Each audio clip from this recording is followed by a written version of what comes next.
dug through some old bits and pieces and came across that, which is a booklet that came from Caroline going back in the days. That's how it's coming over. And to go with it,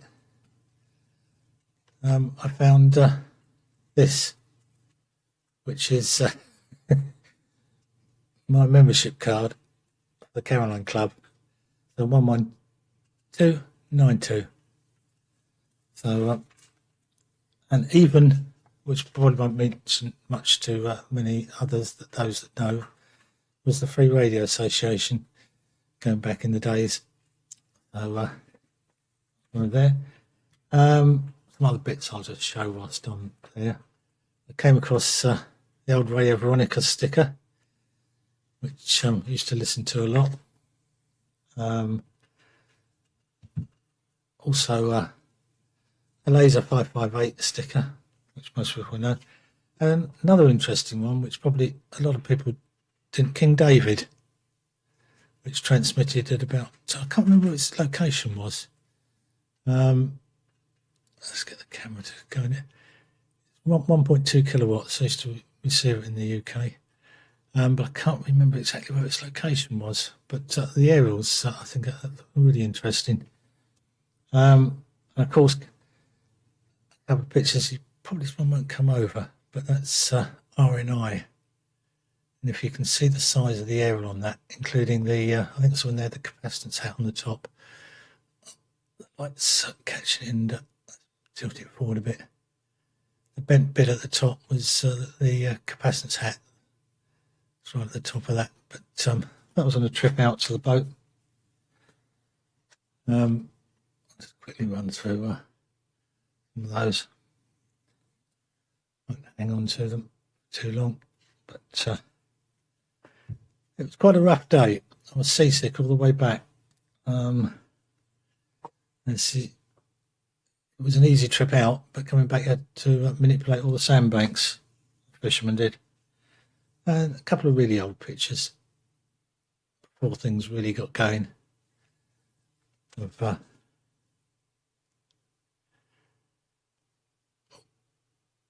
anyway, lots of other bits and pieces I've got associated with radio in that way. But that sort of takes me back in the past a little bit. Anyway, that's enough of me reminiscing, I think. I'll try and think of something else for the next session round. I think it's Benno to take it, I think, next. He's going to talk technical. So look forward to that there, Benno. I'll put a test card and then throw it around to you from Golf 8 Kilo Oscar Echo.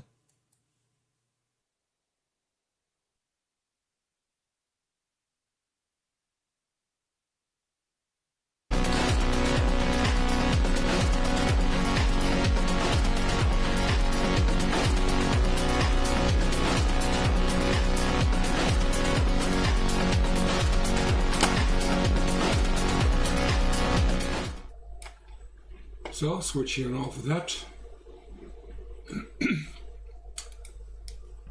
Okay, guys. Thanks for letting me in on the net. Gary, thank you for leading the net. And obvious good morning, good afternoon to everyone who's watching. Well, do I need to live up to the expectation Martin's given me? Well, fortunately I did make something this week. I had a little instance of corona, not really active, but as long as I was confined to my shack, I better do something with my time, I thought about, and I did actually, quite a bit. One of the things is the Langstone mouse. The Langstone mouse is something which came with Langstone. For those who don't know Langstone, let me show you quickly. Langstone is this. It is incorporated in Portsdown, but it's next to it's a complete separate system next to the ports down, making use of the Pluto for narrowband transmissions. And within that there is the Langstone mouse, capable in changing the frequencies with its dial. I actually made this one on, but it's not connected. But with 2 buttons you can swap around. Then I thought about it and I said, hey, this is a multi-user, multi-band system, and I want to have it multi-usability as well. This will swap bands, ports down, as ports down will do very nicely, according to the DATV project. But obviously I built a write system next to it to make it full duplex. And to make it full duplex, obviously you need to change that one as well to the different bands, and I want this one maybe on the satellite and this one on 13 centimeters to get in. And all other ideas, the local repeater working on 13 centimeters out and on 70 centimeters in. So I need to swap front and back. That means a lot of switching, and I only have this amount of space on the front of my rack. So this was basically my problem, and then I said, well, I can put 1 or 2 buttons here, knobs or whatever, but I never capable in lights with all LEDs or something to show this back on what I'm doing. I'm not sure what's going on with my system. Not really stable, I believe. Okay. I have a little bit problem with the weather at the moment. My signal is a little bit down, but transmit wise it's okay, I believe. Receiving wise I have a little bit of problem. Well, that's not a big problem. So what I did is, now I'm going to the technical part. This is a Arduino Micro used for the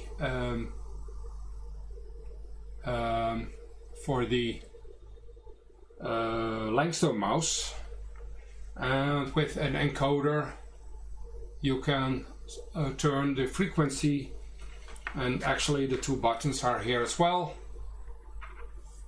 So that is basically the project of the Langstone mouse, and I adapted that because I wanted the some kind of use of this same encoder and the 2 buttons for something else.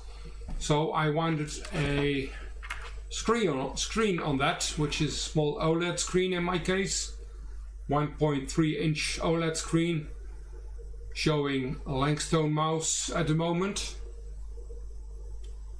and that will fit nicely underneath the big LCD.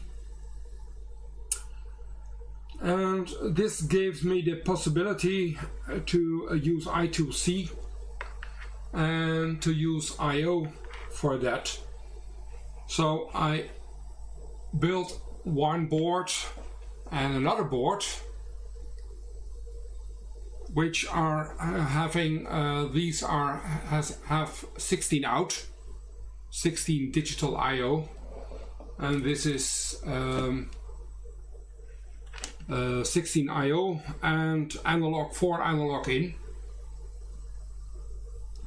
Can I zoom in a little bit? No, I don't need to. So now I press the 2 buttons. Let me go a little bit closer, zoom a little bit in. So I press 2 buttons and I go out of the Langstone mouse control, and for instance temperature power and band switching. So now I can use the encoder and swap around RX band switching, and it will switch the relays. You might hear it click, and it also will do some presentation. Sorry, I need to go to the TX side. Now I'm going to swap the TX, and it will do also the relays switching for the various powers to the various amplifiers. So this will be a control for amplifying switching, filter preamp switching, and this is my relay switching, basically 2 sets and capable in doing 6 up to 18 gigs, which do nicely if I'm going to use the Pluto for 3 centimeter or 6 centimeter or 13 centimeter or whatever. That will do perfectly for that. And for the lower bands, 70 cents and up, and lower 72 meter, 6 meter and 10 meter, we'll do this board. And we have one for the RX and one, the 2 wires here are for the second board for the TX. So this will be my relay part, this will be my control part, and it's all driven by the same Arduino Micro. So now I am from Vero board, which is just a bunch of interconnections anyway. So I like Vero board as it will be a one-off probably. I'm not going to reproduce this many times. But the idea is there, and I will do some drawings, at least for my own reference in the far future if I'm going to replace or change something. And the Eno, which took me quite a bit to figure out all the libraries which do fit together and work together. That is basically what the main work part was. Okay, well, let's see if I have a face cam back. Well, that's basically the project I was working on the last few days. Let's pass it on to Dave. I'm 5TXJ, which we just found out a small fun thing. You might have occasionally make a PCB. Why? I don't need a PCB. I already have it working, Mike. That's my issue. I don't make reproducible things because everyone else going to have a different idea in making these kind of things. Because that's the fun thing of this project. It's not for one idea, but many people have different ideas of making this kind of project. Well, maybe I write something down on make some pictures for the CQTV, and I think the Eno is most worthwhile on the whole project. Microphone back to Dave, M5TXJ, passing it on from Papa Alpha number 3 Foxtrot Bravo X-Ray.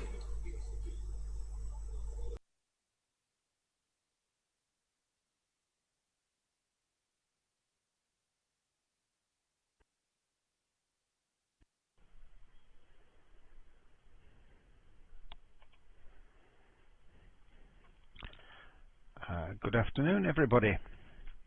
I believe I should have some audio. Can I hear audio?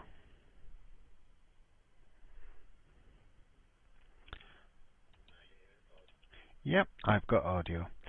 Right. very little to report this end. Before I forget, Gary, Mike along the road sends his regards and his best wishes for the new year. And yeah, what have I been doing? I've been doing a bit of radio. I'm rejigging my ports down for improved ease of use and to allow me to use the Pluto in it for H.265 with DATV Easy.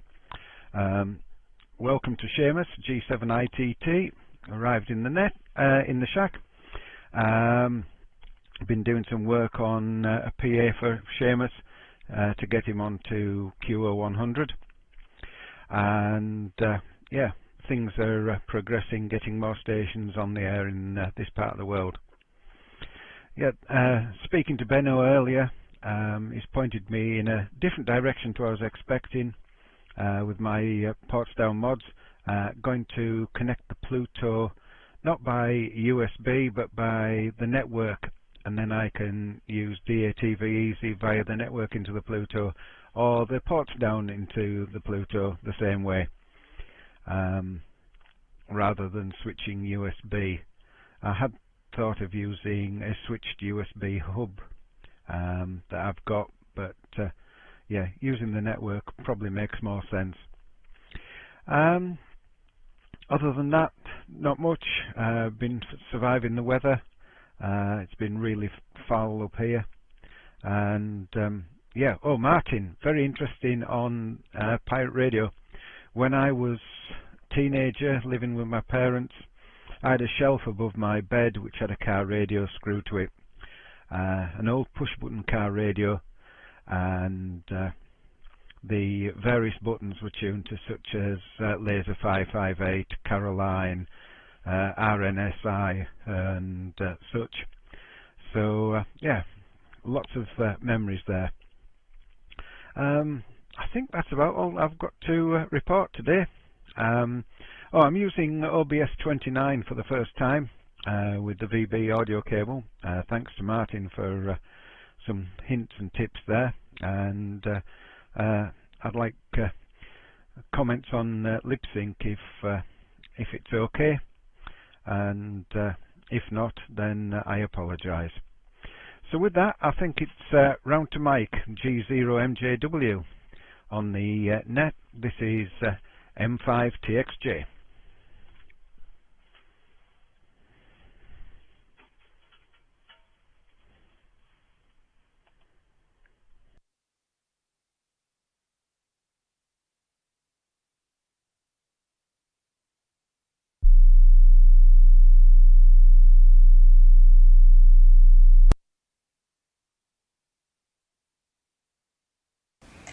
Okay, M5TXJ, G0MJW.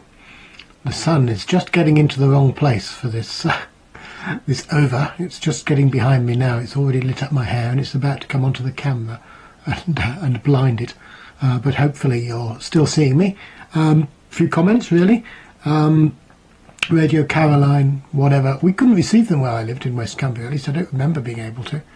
But we were a long way from anywhere. It's a very remote part of the world over there. You know, the nearest supermarket was a 10-mile drive, and that wasn't really a supermarket, and that was in Whitehaven. Fortunately, we were much further from Workington, so we didn't have to go there. Right, yes, very good on the mouse substitute stroke IO, Benno. Looking forward to seeing how you get on with that. But making PCBs, yes. Well, I tend to make PCBs because I hate doing point-to-point wiring. But it does allow other people to reproduce it, but then they want support and things, so I can imagine that it's not necessarily a good thing to do. Anyway, I'm going to show you what's on the bench, because I've not really done very much, because I've been away. But there are a few things of interest there. One is the 100-watt version of the PA, in the top right and rather washed out by the light. Then there's my two PCBs that arrived over the Christmas period. One is the 6-way relay control to control my 6-way antenna switch, and the other is to control my A600 amplifier. There's a I wouldn't say it's an organisation, it's a person called QRP Blog who produces the 600 watt HF amplifier, but it doesn't produce a controller for, at least not yet, and this is my my version of a controller for that. But it does have the I/O on it and various boards which are all connected up, so that's the next project. Below that is a fuse, and this was an interesting thing. I was on our 2 meter net, local net, yesterday, and the radio started complaining, and then there was an awful smell of burnt electronics. I'm sure you're familiar with that. Well, that fuse was the cause of all of this. It's a 7.5 amp fuse, and the radio was on high power mode taking 10 amps. So it wasn't enough to blow the fuse, but it was enough to get hot, and after a few minutes start melting, and eventually it failed, and it failed in such a way that the voltage went down slowly. So when I found out what was happening and put it right, the radio didn't come on. So very annoying, but it does now. Just needed some time to recover, and it came back okay. So I was a bit worried I'd blown my Kenwood 2 meter 77s radio, but I haven't. Is there anything else there? Yes, just a few components and a setter. And I don't know anyone who likes to build PCBs. I used to use a magnifier with a light on it. Nowadays I use those plus 3 glasses. Far too strong for me for reading. They're just standard reading glasses, but they make really good glasses for soldering with. So that's what's going on with me. I'm afraid I've been away for a few weeks, but I've been on the net, so you've seen me. But I'm back in Harwell now. And sorry, the shack is in such a mess as well. The only other thing is, yes, the PCBs for the 29 megahertz transverter are now in the BATC shop. So those who haven't already built one, who are interested in it, go ahead, I suppose. There's quite a lot of them left. I don't think it'll be that many people, but they're there anyway. Oh, and there's this thing's turned up. Not sure who's watching. But if Justin's watching, he'll recognise this, and Benno might as well. It's one of these cheap. Apparently, they're clones of something called SDR Play. I didn't know that, but it seems to work. I've had it receiving FM and DAB and 2 meters, so another receiver to play with. 10 megahertz bandwidth. Apparently, allegedly, 10 kilohertz to 2 gigahertz. Although I doubt they work much over 500 megs in practice. So that's it from me. I don't think I've got anything else to add. I need to pass it on to Nick, G4IMO. So let me just find a test card and pass it on to you, Nick. G0MJW.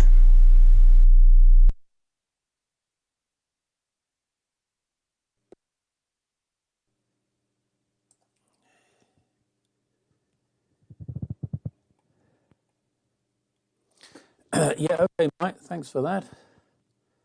I see they've got some audio anyway. Where's my camera?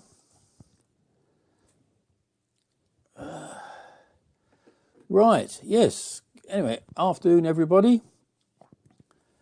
Pleased to see you all on the net. Not very warm here. It's only 7 degrees, so...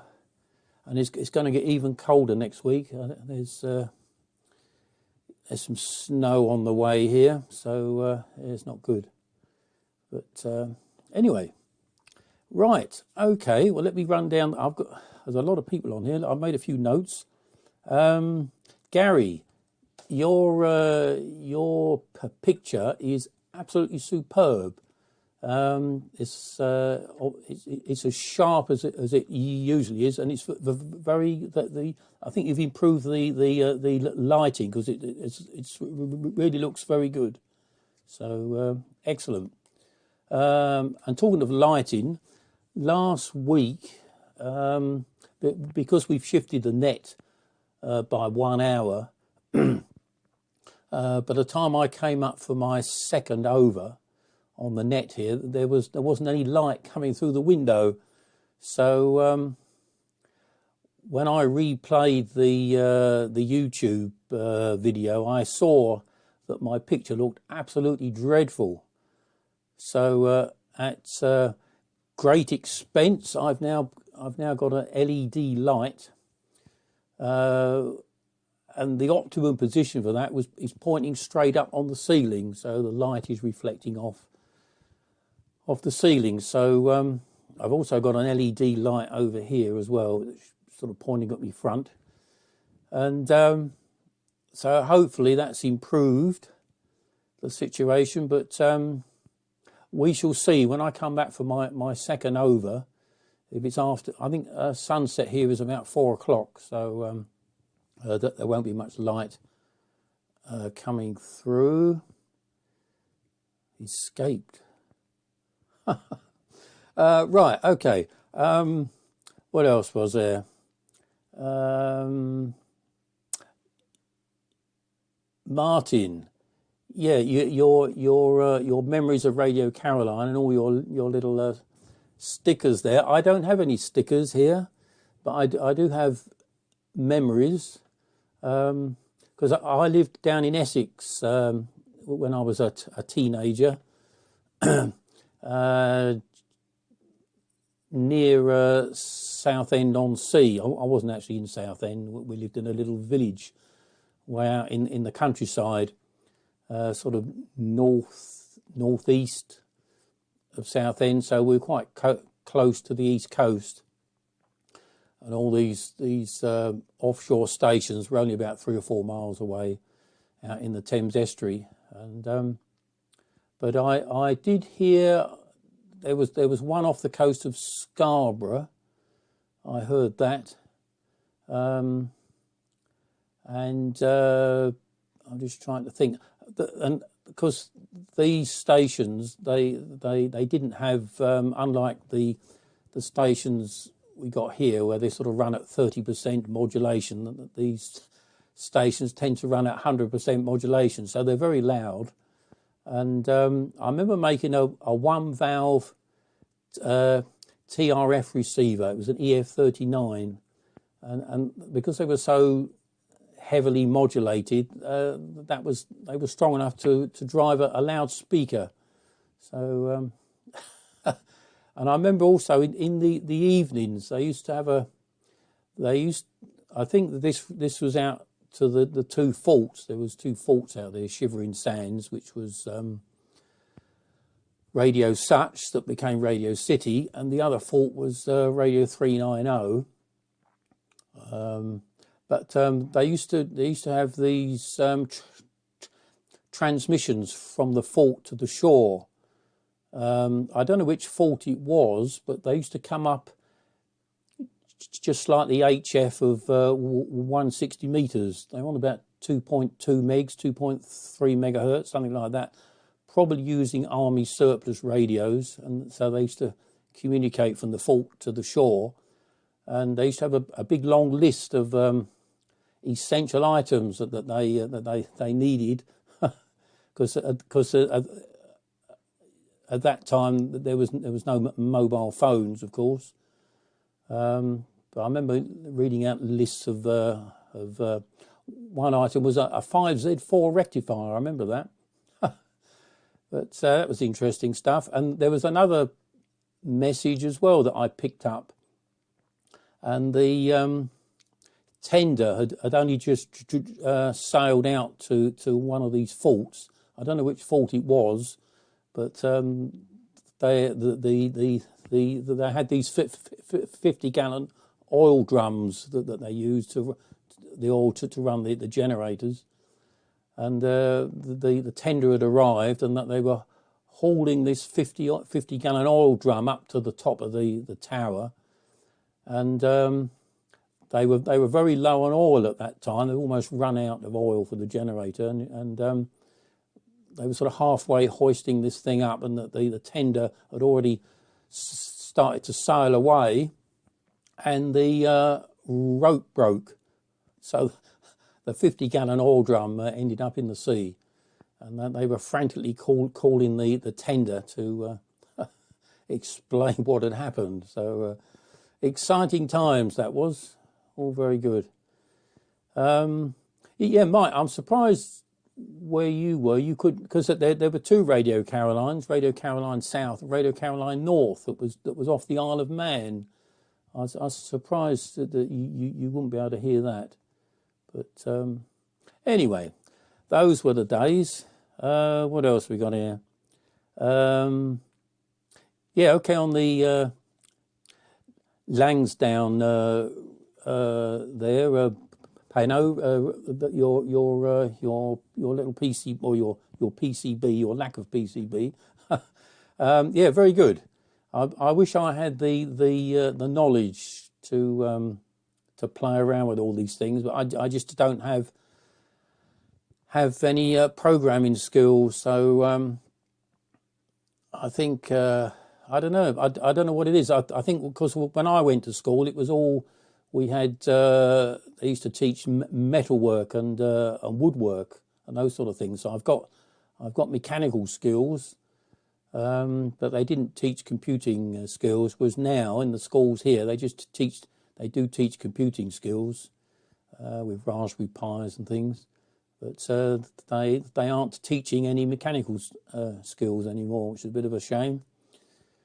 So anyway, that's good. What else is there? I think I've commented. Oh, and good afternoon to Seamus in the shack there. G7ITT, very good. And Dave, you said to comment on your lip sync, it is spot on. Your lip sync is spot on. Mine's probably miles out. There was another Windows update earlier this week, and I came on just before the net and fiddled about with it, but I couldn't get it right. So maybe I have to update to this virtual audio cable thing. I'll put that on the list. The only other thing I was going to say, for those people who were on here last week, I did promise that I was going to show you, if I can lift it, this is the water-cooled, I've taken the valve out, the water-cooled 24 SEMS PA that I used to use. That's the N socket output, and you rotate this to adjust the coupling. But that took a 2C39A valve, and which is normally rated at about 50 watts. This is the valve that I used to use. It probably won't focus very well. Will it focus? I think it's focusing on my glasses, I think. Anyway, that's the valve with its this little water jacket on there, and these are the plastic pipes which used to feed the water. So they had about 1200 volts on that, and I just use ordinary water, but which is obviously very conductive. But all the pipes were plastic, the water pump was plastic, and the water reservoir was plastic.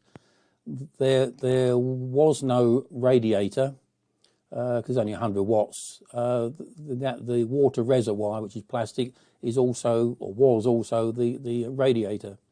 So it was all floating, but it was all perfectly safe because everything was plastic. So, but that's what I used to use on amateur TV on 24 SEMS. Long time ago, my water-cooled valve. Isle of Man. Oh, before your time. Oh. Sorry, Mike. I didn't realise. Okay. I'm showing my age here. I shall be 72 in May this year. So. Anyway, the other thing I was going to say, Leon was on here last week showing a mystery object. So I'm going to show a mystery object now. I won't explain. I won't say anything about it because if I do, you'll know what it is, and hopefully you won't be able to see the writing that's on it. Otherwise, you're going to go onto the internet and quickly see what it is. But does anybody know what this mystery object is? It's mounted on this electricity pole. It's about 3 meters underneath the wires. So does anybody know what that is? It may be something peculiar to the UK, but maybe you have this in other countries. It's not a mystery to me anymore. I now know what it is. So wonder if anybody has seen that. Anyway, with that, I'm going to pass it round to, I've no idea, wait a minute, who is next on the list? Yeah, round to you, Peter. Hang on a minute, get my act together here. GW7 BZY, G4IMO.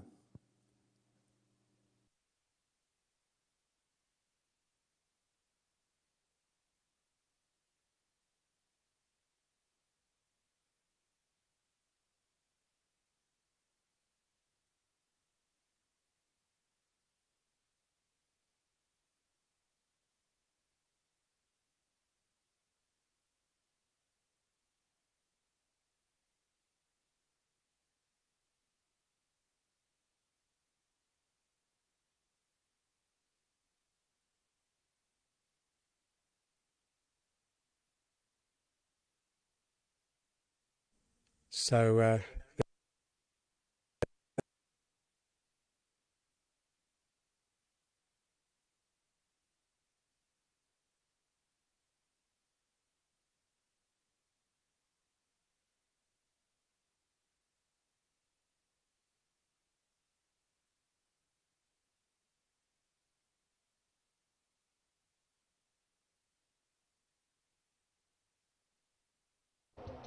There we go. This is GW7 BZY. With apologies for that. There we go. This is GW7 BZY. With apologies for that. This is GW7 BZY. Echoing around the room. Apologies for that. Echoing around the room. Echoing around the room.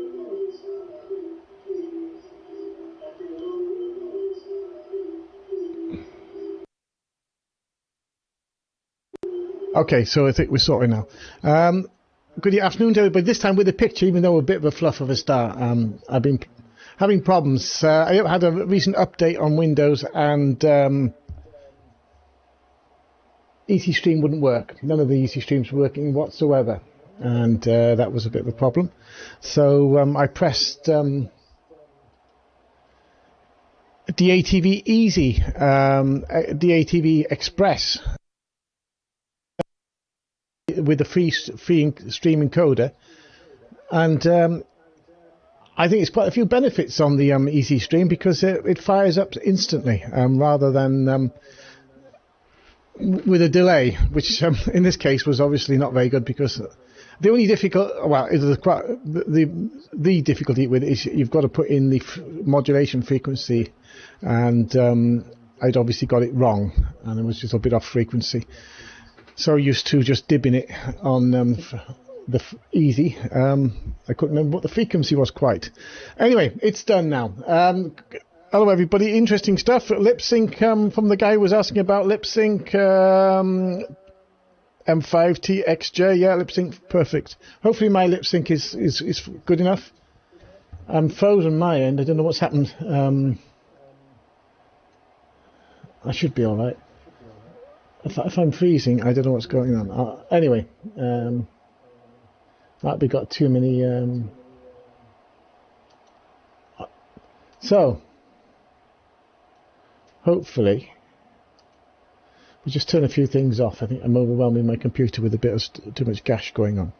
I was going to comment on NDI. I think it was KOG. Is it KOQ? Or EKQ? KOQ, I think, or whatever. Anyway, you know who I mean, Martin. About NDI. And I'm firing NDI up here now.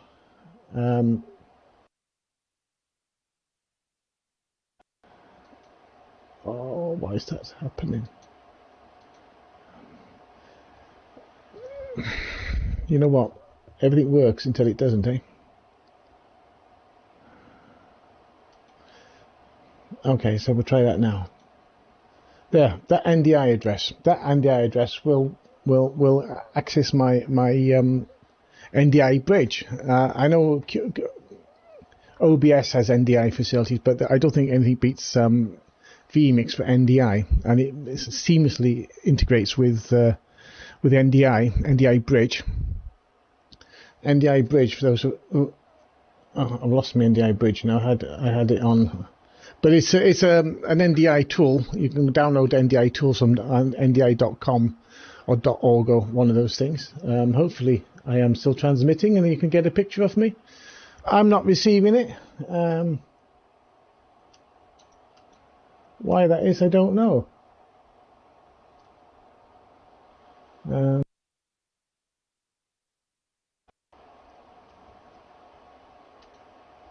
the road sends his regard.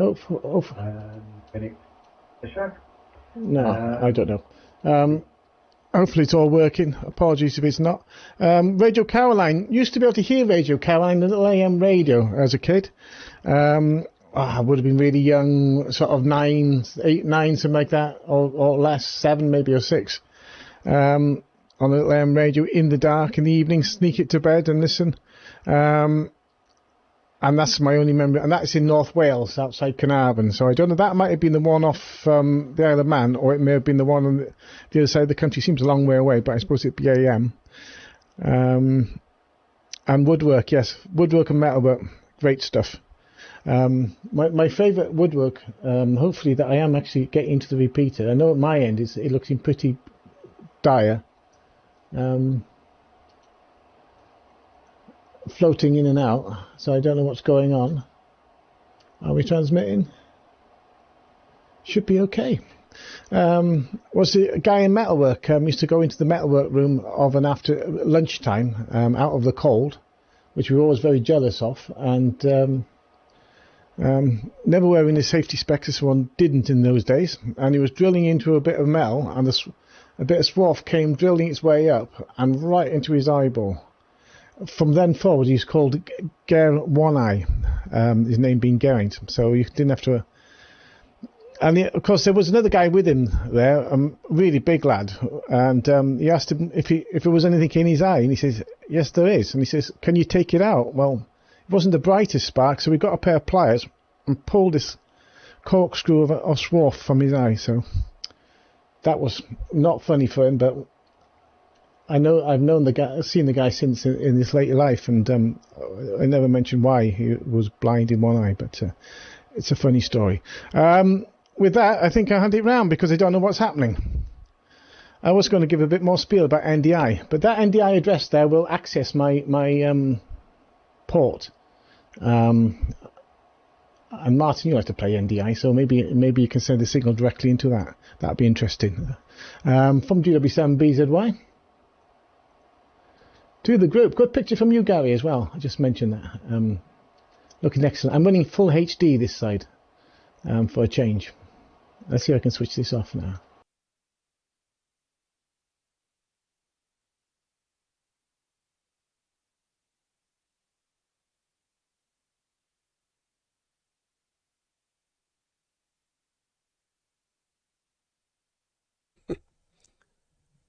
Just want to warn you, you were out of the band. You were about 250 kilohertz too high.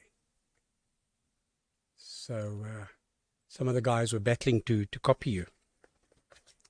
They did also suggest that you go onto the BATC chat page, and then you could have maybe picked it up there, Peter.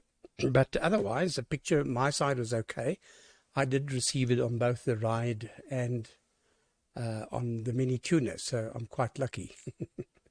Must just be well suited. But you were definitely off frequency, so be careful. Rather get it back on frequency. You were actually, it said on the BATC, on that Adlam Pluto DATV controllers page, you were off frequency. It actually said you're out of band. So anyway, but I'm sure you'll get it all sorted in due course. Please send me your WhatsApp number, either on email or whatever, so we can get you onto our page. It's easier, and then you can also log yourself in when you want to come on. Hello to Adam, Sierra Papa 9 Alpha Charlie Quebec, and Andreas. Who else? There's a number of guys on YouTube. I had a glitch in the beginning with YouTube, so I apologize for that. Just froze, and it was because I had a second screen in the. And click a new link, because by that time it had ceased completely, and I had to get a new link going. So to prevent losing the links in future, perhaps if you're on YouTube watching, you can click like, and I think it's follow or something to that effect. Why am I off on my own frequency? Somebody came up. So you can just click I think it's follow. I'm not sure what the latest terminology is. I'll look at it next time and let you know. Yeah, I'm just adjusting my power here because somebody else came on. Anyway, so if you do that, then we can you can always follow it. If it goes off and it comes on, you can click onto it again. Sorry for that inconvenience. Martin, yeah, Radio Caroline, oh boy, as young shortwave listeners, we tried our very best to try and receive it here in South Africa, but I never succeeded. But that was one of the goals, if we could receive that. And so unfortunately I never received it. There may have been other chaps in South Africa that did, but I was never successful. Benno, nice project on that switching arrangement there. Perhaps you should consider making some PC boards and letting the BATC handle it for you, just exactly what Mike does there, because I think that will be a project many people would like to duplicate. Hello, Dave, again, and to Seamus. Seamus, we look forward to having you on the BAT or the DATV Net shortly, and it sounds like your amp's coming on, but it was good to see you in the background there. Mike, okay, on the whole list of goodies on the table, the 100-watt PA, and of course the 2 relays for the 6-way controller, and then of course the amp. Yeah, 600 watts, not a bad sized amp that. And then that fuse, well, it certainly did not really do its work, because it's rated, you say, at 10 amps. No, sorry, as you were, 7.5, I think. And you were already pulling 10, so it should have popped. So it's not a very good type of fuse. Perhaps you should just replace it. I'd rather have the fuse pop than let it melt and burn and smell, and then also reduces voltages slowly. And then that little SDR you were showing, that little receiver, Martin was actually showing us one last week. He was going to try it, and yeah, it looked quite interesting. It looked like it had a lot of spare dip switches and stuff on it, but he was playing with it, or going to anyway. But he's not on today to tell us what the outcome was. Hi, Nick. Your lighting has made a very nice difference. Well, we're not in the dark yet by you at this time, I don't think. But we'll see on the next over what it looks like. And very nice on that valve cooling. Yeah, you should have just gone down to the local battery shop and got yourself some deionized water or distilled water. That would have been better, but okay, you were lucky. Everything was plastic and so forth. I've got water cooling on my amp here for DATV. A big copper plate and then milled cooling. And it works very well. I have a temperature controller on it, so it runs at 20.8 degrees. It runs between 16 and 20 degrees. I've given it a bit of latitude. Otherwise, the compressor keeps coming on. I've got like a refrigerated compressor on there. So it runs effortlessly at this temperature, day in, day out. Key down, as they say. Right, Peter, I've commented on you. Just want to see if there's anyone else on the on the net today. No, Peter was the last one. Let me just see on the chat. And hello to you, Nigel. We haven't seen you for a while. Please, you must come back up. That's 2 Echo Oscar, what's it? No, 0. 2 Echo 0 Echo Hotel Hotel. And nice to see you watching there. I haven't seen you for some time, so I hope you got your things all ready to come back on shortly. Henry's back in Portugal, but he is watching. I think he's got the Winter Hill receiver, which Tom ZR6TG kindly put together for him. And so in due course, he will be listening, but he won't be transmitting, but we might do another link like we did last year. And then Sandor has been experimenting very nicely. He's actually written something about it. Sandor, he wrote a nice little piece on our WhatsApp link. He's using the AV1 codec system, and it seems to be very good. It's apparently specifically designed for small, low bit streaming. And he's been playing around with it. I know he sent an email to Tom to perhaps write a nice little encoder system for us, so that one can just pop it on, something similar to the Fox Echo one. What's it? Echo Juliet Papa's one. So I don't know if Tom will do that. I'll talk to him. It's a pity he's not on today. Okay, I see you're still battling to get the software to work, Nigel. Well, I hope you come on soon. Now, there's been quite a lot of interest. I hope we're going to get more chaps on. I don't see Leon today, and I don't see Martin today. So all the guys that we normally see. But it's good to see you back here, Mike. And I was watching that sun. It's now at the time of the day that it moves very, very quickly. Okay, that was a long over from my end, and I shall pass it back to Martin, Golf 8 Kilo Oscar Echo, to take it, please, from ZA6YI.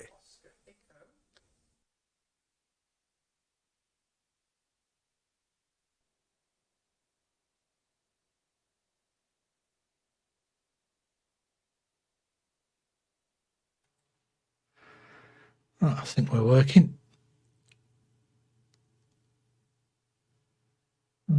Yep, let's kill the sound.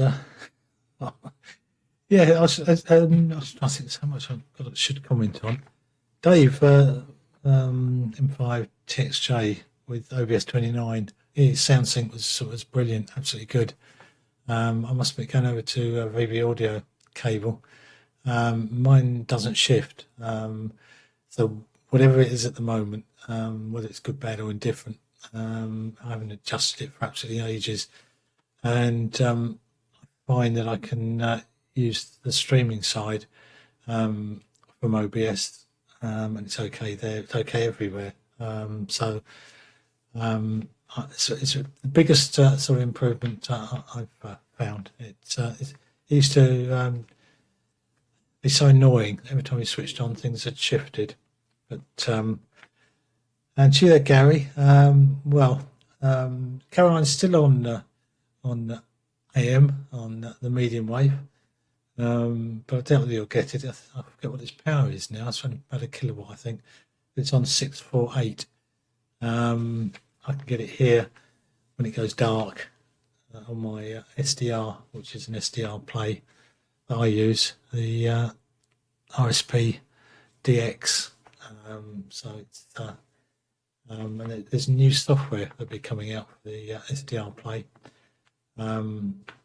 which will be multi-platform. So that could be interesting for those that have want to. Plus, it'll also I think you can network it as well. The new software eventually, but due to illness, there's been a slight delay in that. And Peter, your signal looked a bit weird, to put it mildly, but I was getting it all the time. though I didn't get the link to NDI. And yeah, when I was running 27, NDI seemed to work okay.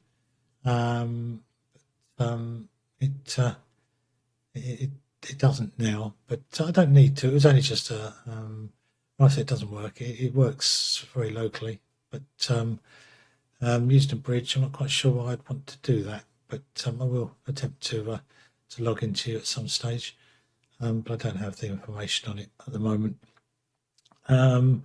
What else? White radio or bits and pieces. I can't say that I wasn't involved. I did find one of these kicking around, and I think I've got a picture. I don't know whether I can't remember whether I've shown it before, but that was the transmitter, or one of them. That one had 3 813s in it. I think it's got 3 813s in that one.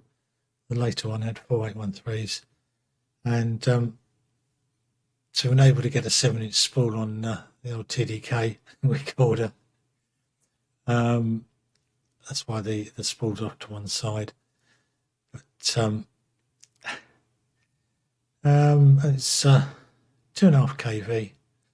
Just about to see the transformer in the corner there, and the coffin, as it was called, is it's a wooden bit which contains a lot of 100, 200 TV electrolytics in it. And actually that one had 2, I think it was 2 mercury vapor rectifiers in it. So totally lethal. I didn't know any better at the age I was then. Yeah, I used to 700 mils, about 2.5 kV that transformer would provide. And used to have a meter in measuring the current into the aerial. I used to sit about sort of 2.5, 3 amps actually going into the aerial. So lethal. That's another sort of picture. A WEM amp in the background. But yeah, you can see the some coils on top to help load the aerial. Kodar coils they were. And the white switch on front of the coffin, was it the white? No, it's the one to the, I can't remember, one of the switches anyway. There's a combination, you had to switch them on. And because of the back EMF from the big transformer, I'd stuck a resistor in series with the primary to it. So you actually switched out the primary as once you'd got things starting to fire up and started to draw current before smoke came pouring out the top. And as you can see, it was the end of a draw, which is, you can see the knob of the white on the top. So that's part of my roguish sort of things, one of many. And let's go back to the picture. Southend, yeah, I know Southend reasonably well. Used to repair the sound and lighting in the theatres that were there. And one of the theatres we supplied generator because there was insufficient power to provide all the lighting. So we used to hire a generator to them. Yeah, it's going back a few years, shall we say. What else? Radio-wise, what have we been doing? Hi, Benno. Yeah, absolutely brilliant what you've been doing. I wish I could do that, I will admit. To switch my system here is just some relay banks, etc., and a sketch that I found online because I'm totally incapable of doing anything like that. So I had to just make use and work around what someone else had done.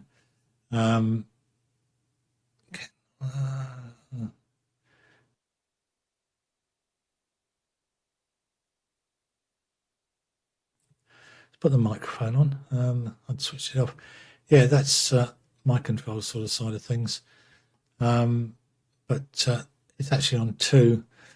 I couldn't combine the software together, so it's on 2 different little units. But anyway, it works for me.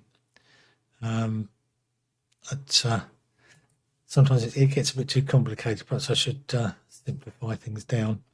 But as I'm located in the lounge and the equipment's in the shack, the garage, it is very difficult. Whenever I get a problem, I'm rushing backwards and forwards from the garage to here to find out where things have gone wrong. And yeah, fine on you. Something I was going to comment on, Gary. Your picture's absolutely brilliant. It's without a doubt working well, and I do like this net. I will say that it's very friendly indeed. So and I start waffling too much, so I've probably had a long leash over myself. Right, I think that's probably all I can waffle about. I probably should have mentioned about something else, but I'll throw it around to the technical department. Benno, it's so I'm envious that you're able to put things together. You said you just had a couple of days off and you've done this, and this. I've got all the time in the world here, but as you get older, I slow down. Something terrible. Can't sort of get things together. I spend most of my time sort of trying to find the problems on the PCs, etc. But we're getting there. Things have stabled down quite considerably, particularly with the audio cable. So I don't get the problems when updates are done. The only problem you tend to get is that it's pointed at a different speaker or something, because my monitor's got built-in speakers, so quite often it's pointed the sound system at that. But easy enough to change, and you get notified of that happening. Right, are you ready there, Benno? Test card, and then back to you from Golf 8 Kilo Oscar Echo.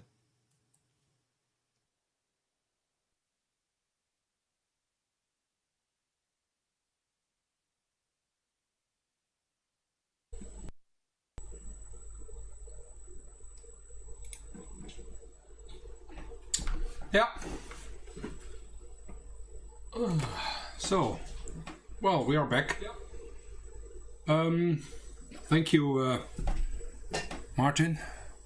And programming. Well, I'm not a programmer.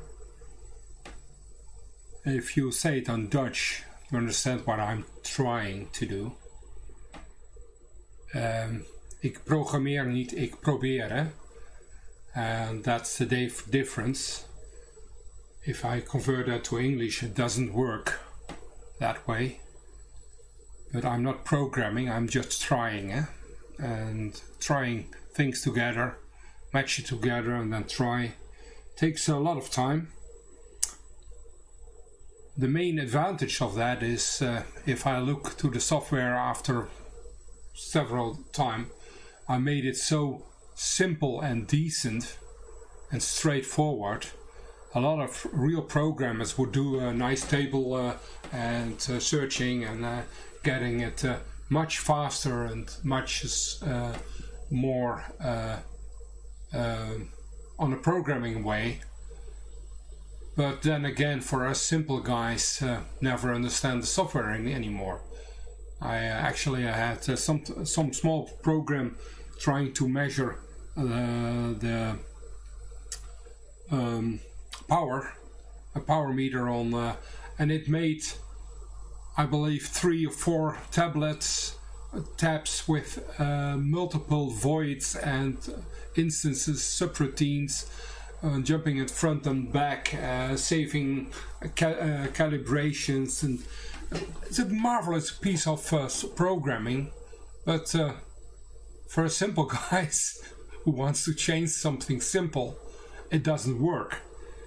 And at least what I tried is I used actually a few subroutines, but that's more to put everything on the right spot and to channel it a little bit. I think because what I think is the sketches which are available widely I would say. There just should be help to for us to get on the way, and then we need to modify it to our own needs. That's always my finding. Everything what the BATC is doing is great, and all the PCBs is great. You just get a PCB, you put all the parts on, and it works. This is how life should be. But then I look at the PCB and I said, well, I don't want to drive it on the most significant bit and least significant bit, but I just want 4 inputs. And then I need to convert that, and if I have one of these nice relays with 6 possibilities, 1 in, 6 out, you cannot use that on a LSB and MSB drive. You need to go back to the individual ports output, and that's just back to a PCB, another PCB to make it from the 4 bits up to 16 bits conversion. Well, and that's basically my story. I always want to try something else, and that's why I use still the wiring. Most of the boards are being one-off, and if I'm going to change something, it's simple enough to change that. If I make a nice PCB, wait for a small week, and then build it, and then something is wrong, I need to redo it again, or change the PCB, which I just so nicely have made. And on the other hand, Mike, you need to learn that to me, because what you're doing with PCBs is great, and I really like to learn that. And that's always, I mean, there are so many others, other things you need to know, and there's so much other things to learn. And programming is a part which I never learned. I just learned the hard way from scratch, and changing a little bit, changing here a little bit, changing there a little bit. Yes, you can use that 145 mic, but then again you need a PCB for that as well, and that's just another step, and that's part of the whole issue. And well, it's not a big problem. This is just my idea, and if anyone who's looking for this idea, he can get a copy from me. Obviously, that's not a problem. And Mike, I'm going to get school from you in training how to create a nice schematic and the right PCB with that, because sometimes I think this is a nice project. It should have a PCB, and then I don't have the capabilities or the abilities for it, because I think it's just knowledge what we need. Mike, on to you, passing on to you. By the way, C transmissions, C radio transmissions from the C, I never paid attention to. I'm old enough to know where they are, and I believe a lot of people in my area were watching or listening to it, and I never did that actually. They didn't play my kind of music, and I didn't bother to watch the pirate radio stations from the sea. But obviously we have a nice station here in the Netherlands which originates from that. Radio Veronica, still one of my favorites, and at the moment they are playing my radio, my kind of music. Maybe I'm old enough now. Microphone on to you, Mike. Not so old. G0 MJW from PA3 Foxtrot Bravo X-ray.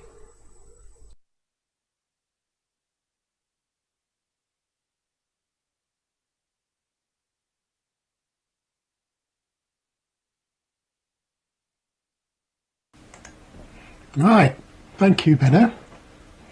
Hopefully I've got a signal going out. Just answering Nigel's question. Whilst looking at... oh, we're looking at the bench now without the light on. Incidentally, the solder came from AliExpress, and it seems to be pretty good actually. It was very cheap. Try getting 0.3mm solder anywhere, which is what you really need for doing SMD stuff. And it's hard to come by, so good find on AliExpress. Right. Not a lot else to show really, but talking about PCBs. I find it easier to do a PCB these days, and I use a thing called KiCad. So if I go to, this is going to look a bit weird. Let me just find there's nothing on the bench top that's there we go. So this is my other bench top, and this is KiCad, and I'll just make it. Of course you can't see it, can you? But I use the schematic editor in KiCad, and it's quite easy to use that, and you really just draw, but you've got to set it up properly. And there's always this issue. You've got to have the right grid settings so that you can join wires together. Otherwise, if you have the wrong size grid, things don't match. But it's not all that hard to do, and getting the schematic right is really important. But then when you come onto the board itself, which will take a while to load up because it's loading from the cloud, you really just have to place components sensibly and then wire between them. It's quite easy to do. All this other flashy stuff, you don't really need to have this. You have to search around for 3D models for quite a lot of the parts because they're not normally available. It's useful if you want to see if things interfere with each other, if there's a clash between different bits, and you can make sure that your silk screen looks okay. But you don't have to do all of that stuff. Start simple, that's what I did. In fact, I've been doing PCB for years, but the first actual project I did was Mini Tuner V2 in KiCad, because I was using I used to use Eagle, but Eagle would only allow you to do 10cm by 10cm boards. And professionally, when I used to do this, when I was at work, I would use a proper package CAD style or something like that. But once you're familiar with them, they're similar sort of things, but they each have their own foibles. So anyway, I'm just, if you're wondering what I'm doing, I'm just closing down the KiCad so I don't accidentally edit the design. Yeah, well, you have to look, David. The models come from places like GrabCAD, or some of the manufacturers produce them, depending, but they are hard to find sometimes. You just have to Google. Anyway, I don't think I have anything else to add, but it's been a really interesting net. Radio Caroline, incidentally, when it was broadcasting from the Isle of Man, which would have been very close to us, our local television and FM radio came from the Isle of Man because we were right on the west coast of Cumbria. It left when I was 4 years old, so I wouldn't have been listening at that age. More the 70s, and there was nothing. We couldn't even get Radio 1. Even though Radio 1, this is a UK specific thing by the way for the UK people, started broadcasting in 1967, and I'm sure everybody knows what the first record played was, a song by The Move, but we couldn't get that until probably late 70s. Very, very poorly served with all sorts of things. We didn't have BBC Two for a long time. We didn't have UHF television, we just had VHF television, black and white. So, right in the back of Beyond. Anyway, never mind. I think now, actually, the site we had with the great big field at the back, it would have been wonderful for HF. It would be incredibly quiet. And no one would really care about you putting up big antennas and running kilowatts into them. But anyway, very, very remote. Okay, who's next? Yes, indeed it was Flowers in the Rain. No, I didn't remember that because I wasn't around, but it's one of those sort of quiz questions, isn't it? Okay, I've forgotten who's next because it came on to me. I think it's probably Nick, but I'm not sure if Nick said he was going. I think he said he was staying because we were going to wait to see what the sunshine did to his image. And lighting, by the way, is really important. If you want to have a good quality picture, you've got to have good quality lighting. I spent some time putting these lights up, and okay, they're in the view of the camera, which is not ideal, but it's very bright in here and it really makes a big difference. With that, Nick, over to you. G4IMO, G0MJW. 7-3 everybody, have a good week.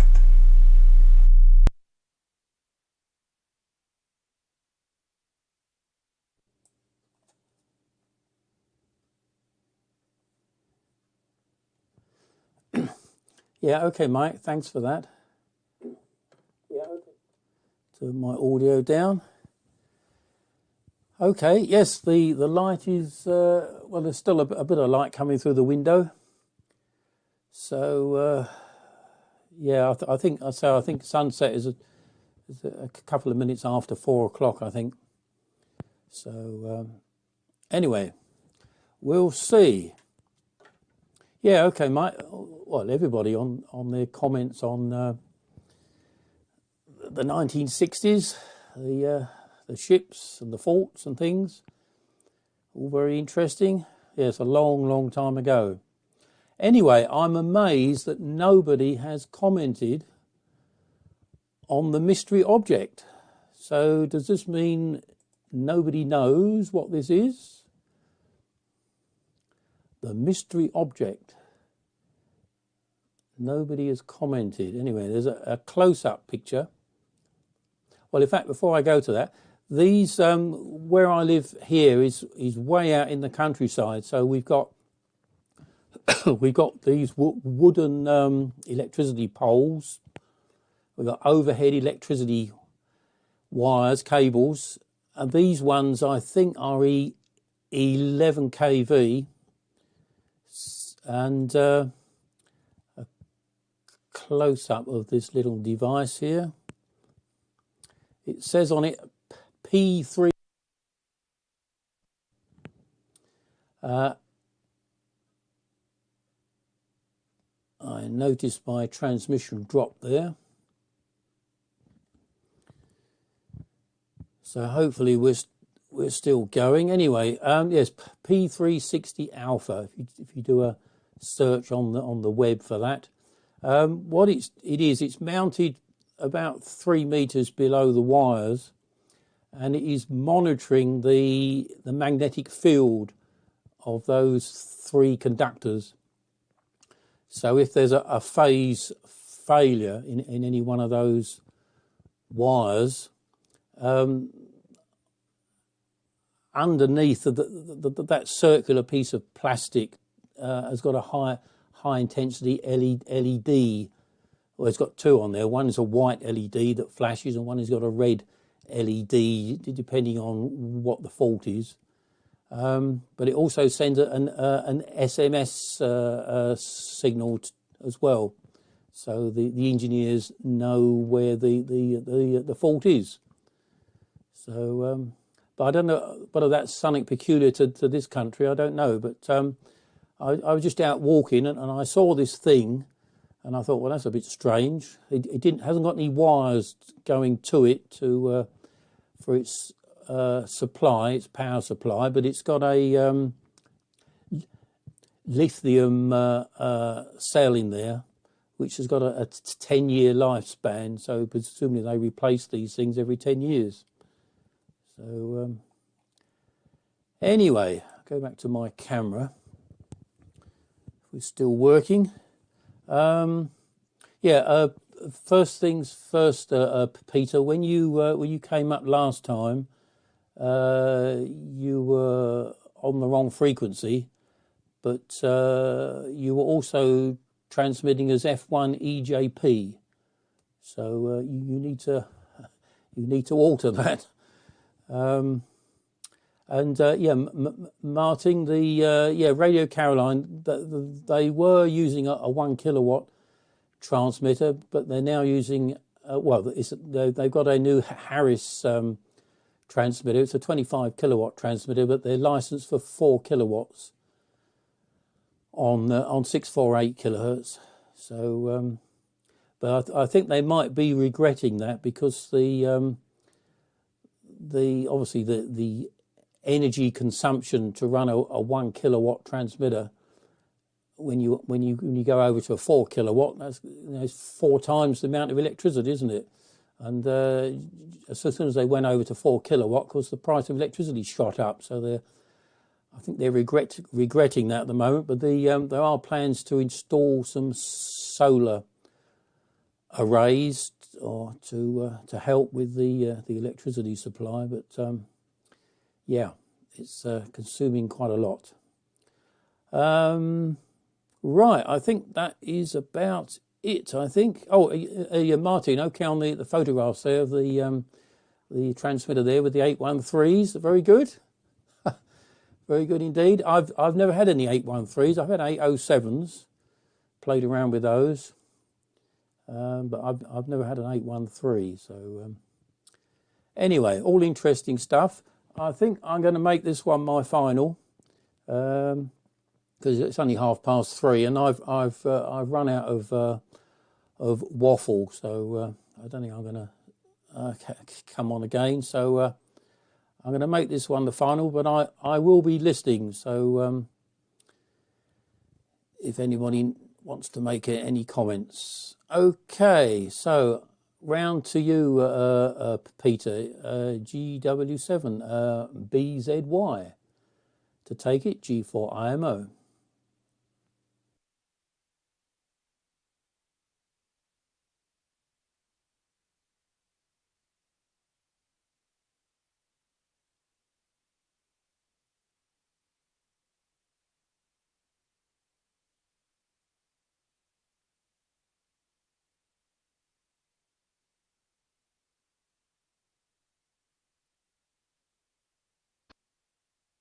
Okay.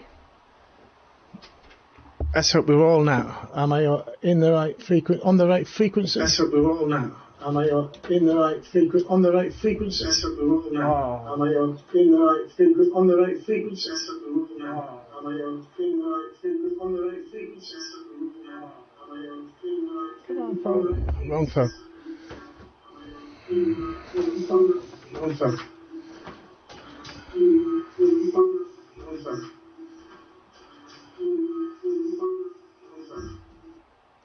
Am I on the right frequency? In the right place is what we're trying to say. But so there's a certain amount of anxiety when they come on this worldwide net, and it all seems to fall to pieces. It's usually I've not turned on the drive PA, so I had to go rush out and start that off. I thought I'd crashed the DATV Express. Hopefully I'm now in the correct place. I'll have a look online to see if everybody can see me. Am I okay? Yes, and I've corrected the... still, I shouldn't be, because I've just corrected that. But I apologise for that. I think maybe because I stopped the programme and started it again, but I will, correct it. See, it should be GW7BZY. You think you need to restart your receiver if you're not using the ride. I think that should be all right now. Okay, everything good. I was going to say that when it comes to software now, there's a bit of a helper for writing software. I thought those people Chat GDP. One of its siblings is a software writing program. You write in plain text, not quite plain text. It has to be entered in the right kind of way, but it turns it into software. How cool is that, eh? It's frightening if you're into writing software, because it probably in the next few years take over. What else can I say? Mike, yeah, you were saying you lived up the far north there. Well, not quite the far north, but here in Wales, of course, we hadn't got Radio 1 for a long time either. And but living up 600 or 700 feet above sea level here in Wales, and just been across from Ireland. A lot of the Irish pirate stations was Kiss, I think Sunshine FM. I can't remember the name of them now, but up to my late teens, they were the order of the day. BBC came in quite a lot later. And of course BBC Two, that was a colour TV and everything, because as a child I used to watch RTE. Had one RT channel and 2 English channels, and probably best, and some of that was Welsh, which was annoying, because they used to put the Welsh stuff on while it was children's television in the rest of the country, so which wasn't popular, not with me anyway. What else? Martin. Okay, Martin, yeah. You'd have to get the NDI. I think you have got the NDI software, the tools, and of course the bridges in there. Gary was saying about the AV1 encoder, which is a great encoder, and it is. If you see demonstrations of it on the internet, encoding 600 kilobytes, full HD. Nigh on faultless, which is pretty good, and looks, good for ATV. As you can, even on 3.3, we can get around about 400 kilobytes. So ideal. Unfortunately, you need to do it justice. You'd need a 4000 or one of the latest graphics cards. I think AMD graphics card, Intel and Nvidia graphic cards to it, but you have to have a fairly expensive, very recent one. This graphics card, which is a 370 I'm using here, whilst it has 2 H.265 encoders, it has only one AV1 decoder, no hardware encoding, and I think you'd be asking a lot from a PC to software to do to do proper full AV coding from the CPU, probably way beyond, or at least it would. Preclude you doing anything else. But that's about it. I think that's all I've got to say. Apologies again for being off frequency. I dipped the button on. I am using the free stream and combination with DATV Express. And of course, when I dipped it, I thought I was dipping the right frequency, but it came out the wrong bandwidth when I went on, and then I managed to dip in the 33 kilosymbols, but unfortunately then I was on the wrong frequency and out of band, so I apologise for that. That's my excuse there. Anything else? Very clever there, Bano, with your boards and stuff. Excellent stuff. I'm still struggling with my HF here. The missus doesn't like the wire going over the top of the fence. So now I can have a vertical. Oh yeah, I can have a vertical. That stands 30 feet high, but that's fine. But why going across the top? No. Opened, yeah, chat, what else have we done? Mike, MJW. I believe nowadays you can get amplifiers which are switch mode, RF switch mode amplifiers, which may be which might be, something. I think it's something that we can't use. Maybe we could, but there's such a thing. Switch mode. The switches in the switch mode have got to a point where you can switch mode RF frequencies, and with it being AM, I think it would be much of a job to modulate it. So that'd be quite good. Switch mode audio amplifier and a switch mode RF amplifier. You get a lot from 4 kilowatts. That's about it. I hand it round. Good picture from you, Gary. I'm using full HD at the moment. I don't know if I'm really in focus or not. I think I am pretty much. I'm going for the moody lighting and the window blinds open so that I've got a bit of side light and the front light, and a bit of blue light at the back. So I'm working on the lighting system here. Of course, I've got the coloured floor tiles at the back there to give it a little bit of colour. Otherwise, bought me a new jumper. How cool is that? From GW7PZY, after a decent ramble, and hopefully getting through.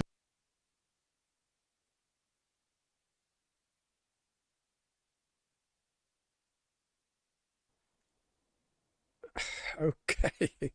Oh, that was a much better over, Peter. Much better over. And noted you 4K. HD, I'm actually running 4K at the moment camera-wise, but I've reduced the size because it made no difference through the mini tuner. But I was doing some tests the night before last using a prime lens, a 50mm prime, and that was even better than this one, to be honest, but I had to put the camera quite far back. So I think I'm going to get another one, a 35mm, then things will work well. But running on 4K, that's quite a high resolution, and then just choking it before it gets into the stream, then it works well.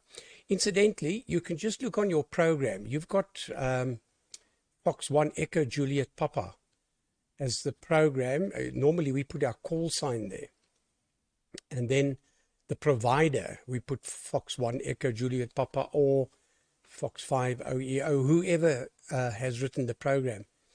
Just as a matter of plain interest there, Peter, not a train smash, but you can look on my one and you'll see on the mini tuner where it is. Oh, I think you're still looking at via YouTube. Sandor, yes. It was answered, the mysterious question, and very interesting indeed to see what these guys are getting up to nowadays. It's fantastic, actually, if you think of all the technology that one could only have dreamt about. Questionable lip sync. Oh, okay. That's to Peter. What else was there? Yeah, Nick, nice so far from you. And very interesting on that bit on the poll. I thought it could be something similar. But, you know, in the old days, there were some farmers, they had these big, very, very high tension lines going over their farms. So they would dig a hole into the ground and put something similar to a welding machine in there. And they tap off electricity like that. And those days we were jacked, our Electricity Supply Commission. They actually could see that there were imbalances in the lines, and they would actually trace it. And of course, those poor farmers got a hell of a fine. But yeah, interesting things. High tension electronics or electricity is a different animal, I can tell you. Anyway, I also just want to say hi, and then to Friedrich, Delta Juliet 9 Fox Tango. Hello, Friedrich. He's watching on YouTube, and also, of course, Sandor, DM4 Delta Sierra.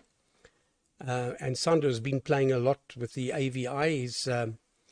He's now hoping to get somebody to program a little system for him, because it's a lot of donkey work that's a bit complicated. So I'd like to write a program that you could use it similar to the streamer or the codec, the free streamer that's written by F1 EJP, but using AV1.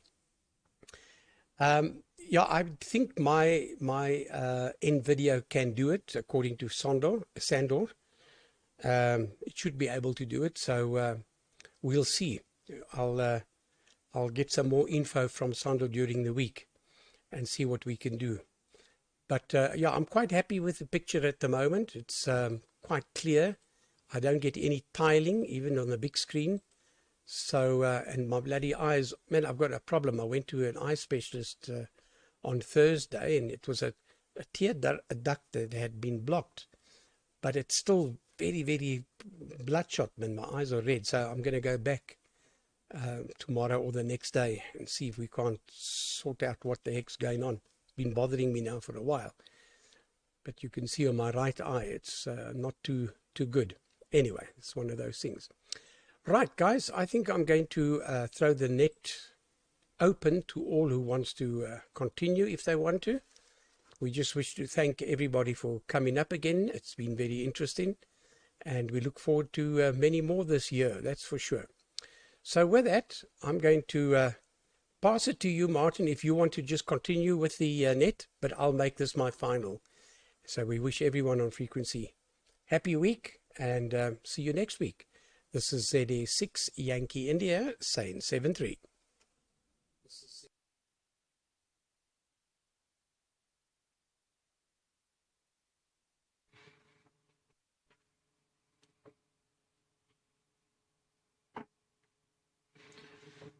Right, yeah, we'll just pop up and yep, I think we've got some audio. Yep, meters are moving. Just move the microphone back over. I moved it out of the way. I'm all popped up for you there, Benno. I don't know whether you noticed that, but I did hold that up earlier, but you probably didn't register that. I used to listen to Veronica a lot,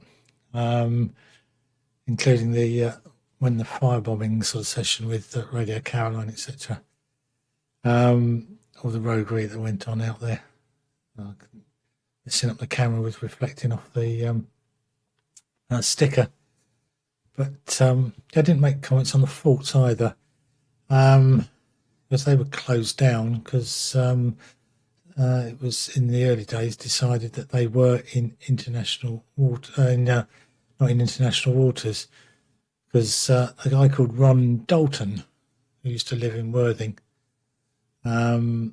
measured it when the tide was out, as such. So they then managed to argue the point there. And yeah, Caroline North and Caroline South. When the ship sailed through the channel up to the Isle of Man, I cycled down, so I was in Worthing at the time, down to the seafront and watched it go by as it broadcast all the way up the channel. And at that time, nobody knew where it was going, expecting it to turn left, but it turned right around Land's End and went up. So I did actually review it, so my claim to fame there. And I think on Caroline North, which is a special broadcast, the link up with Manx Radio from Caroline this weekend, the early morning show was Emperor Roscoe, which a lot of these oldies might remember, like myself. I think I'm probably one of the oldest on the net. Anyway, I wasn't going to waffle on too much, but it was just the Veronica. I do like listening to Dutch. Don't understand it at all, but I think it's a superb sound for radio. Absolutely, just works wonder. So when you had Veronica or Mi Amigo or whatever, when it was on Caroline with the Dutch disc jockeys, absolutely just superb. On that, I say 7-3. Good to see everybody, and another good net, I think. And I look forward to next week. I'll try and not be first this time. That's my challenge for things. Right, 7-3 is all. G8KOE. Passing to Benno if he wants it. If not, whoever wants to take it from G8KOE.